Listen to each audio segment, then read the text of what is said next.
안녕하세요. 오늘 이보기 TV는 인생 100세 시대를 맞이해서 노년의 장수 리스크를 어떻게 극복할 것인가, 이런 주제입니다. 장수 리스크는 본인도 가족도 걱정입니다. 어떻게 될까요? 이 영상을 보시면서 아직 이보기 유튜브에 구독자이시면 구독해 주시고 끝까지 시청해 주신 후에 의견이 있으시면 댓글로 남겨주시면 영상 제작에 참고로 하겠습니다. 오래 사는 것이 장수가 높은 가치지만은 오래 사는 것이 능사가 아니다, 이런 말씀을 드리겠습니다. 행복하기 위해서는 5가지의 간추린 복을 얘기합니다. 그걸 우리가 오복이라고 말하는데, 동양의 우리나라나 중국과 똑같이 오복을 우리는 장수와 건강과 부와 유효덕과 고정명을 얘기합니다. 장수는 예나 지금이나 사람이 원하는 최고의 가치입니다. 그러나 이제 수명이 100세 시대가 되니까 60이라고 희갑잔치를 떠버리던 것도 이제 지나갔고, 인생 70고령이라고 주장하던 것도 이제 지나가고, 잘 살아야 80이라는 것도 이제 80도 평균 80을 살게 되니까 우리는 쉽게 넘어가고 나니까 이제 고령사회가 되고 초고령사회를 앞두고 그 사회를 걱정하게 되겠습니다. 오래 사는 것도 중요합니다. 그보다 중요한 것은, 신경 쓰이는 것은 고정명입니다. 어떻게 살다가 죽느냐가, 소위 웰빙 웰다잉을 어떻게 할 것인가를 이야기하고자 합니다. 유엔에서 정한 노인은 65세입니다. 우리나라도 노인복지법에 65세 이상을 노인이라고 말합니다. 그런데 65세 이상이 쉽게 말하면 서울의 지하철을 공짜로 타는 나이가 65세죠. 2000년에 7%가 넘어서 고령화 사회가 되었습니다. 2017년에 14%가 넘어가지고 고령 사회가 되었습니다. 이제 3년 후 2025년이면 학자들이 20.3%가 노인이 되기 때문에 5사람 중에 1사람이 노인이다. 그러니까 출산은 적고 노인이 늘어나니까 이 초고령 사회를 걱정하는 사람들이 많이 늘어나고 있습니다. 그럼 여기에 어떻게 대비할 것이냐 하는 얘기를 하는 것입니다. 미리 개인적으로는 미리미리 연금을 마련하기 위해서, 빈곤 탈출을 위해서 소득 범위 내에서 생활비, 주거비 등을 지출하는 것, 또 수입 범위 내에서 지출하는 것, 소위 수입과 지출의 바란스를 맞추고, 늙으면 많이 지출하게 되는 병원비를 줄이기 위해서 건강 예방에 주력하고 낭비 요소를 제거하는 것, 이것이 장수 리스크를 극복하는 과제라고 말씀을 드리겠습니다. 그러기 위해서는 정부 차원에서 할 일이 있습니다. 이것은 사회보장제도의 일환이지만은 60세 정년을 이제 65세로 늘려야 된다고 하는 것이 이제 세계적인 관심사고, 우리나라도 지금 검토하고 있는 것으로 알고 있습니다. 노인이 일하고자 하는데 일자리를 제공해 줘야 하는 것이 국가의 책무입니다.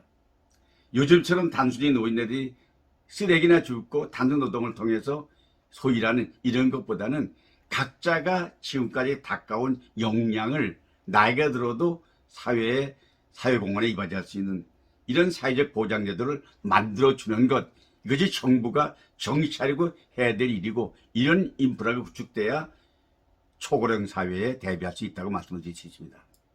그런데 그보다 더 중요한 것은 이제 개인 차원에서도 중요한 일이 있습니다.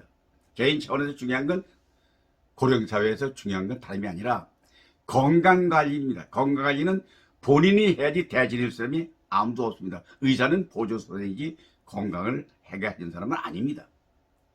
건강하기 위해서는 단순히 걷기 운동을 한다거나, 예를 들면 먹는 것을 영양을 골고루 먹는다거나, 영양제를 챙긴다거나, 아니면 치매 예방 교육을 받고 실하다거나 하는 것은 기본적인 일입니다. 두 번째는요, 노인의 건강은 2가지입니다. 하나는 육체적인 건강도 있지만은 그보다 중요한 게 정신 건강입니다. 정적 건강을 위해서는 음악을 즐기는, 악기를 다루는 일에 취미를 갖는다거나, 아니면 시나 수필, 소설 같은 걸 읽고 쓰는 문학에 심취한다거나 아니면 뇌 운동을 할 수 있는 바둑 장기 같은 오락을 즐긴다거나 아니면 정신과 육체를 동시에 할 수 있는 골프, 뭐 당구 같은 운동을 취미로 삼다거나 아니면 서예, 사진, 그다음에 등산, 그리고 도박성이 아닌 오락성, 고스톱 이런 것을 취미를 가지고 가능한 한 단 한 가지라도 실천하는 것이 매우 중요하고 이 취미 활동을 해야 된다는 것입니다. 자, 그러면 세 번째는요.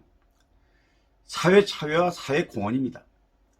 혼자 소외되고 고독하게 외롭게 사는 고통보다는 그러지 않기 위해서는 사회단체 포럼에 가입하는 것, 동네 노인정이나 건강체조 그룹 같은 데 가입하고 또 퇴직자나 아니면 동창회나 뭐 향후회나 친선 모임에 가입해서 늘 서로 교감하고 만나고 또 SNS, 페이스북이나 뭐 블로그나 아니면 트위터나 아니면 유튜브나 이런 데 적극 활용해서 사회단체나 봉사활동에 참여하는 것, 이것도 하나의 방법이라는 걸 말씀을 드리겠습니다. 결론 말씀을 드리면요. 100세 장수 리스크라는 말을 이제 일반화됐습니다. 어떻게 극복할 거냐.